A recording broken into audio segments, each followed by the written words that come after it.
In today's video, I will show you how to turn off Tinder notifications. Tinder sends out a massive amount of alerts every single day, keeping track of everything from active matches to promotional deals, which can quickly clutter up your phone's screen. If you want to cut down on that random marketing noise while still making sure you never miss a genuine connection, managing your preferences inside the app is a total game changer. To get it set up, open the Tinder app on your device.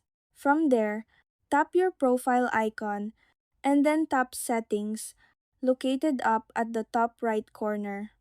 Once you are in your main settings menu, scroll down until you reach the notifications section. Here, you can select exactly where you want to turn off notifications.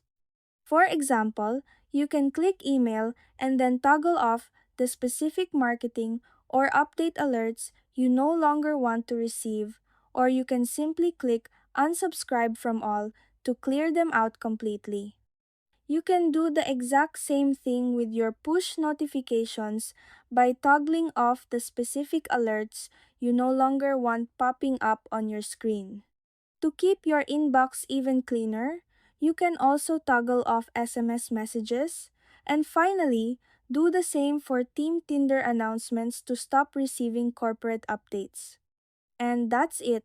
That's how to turn off Tinder notifications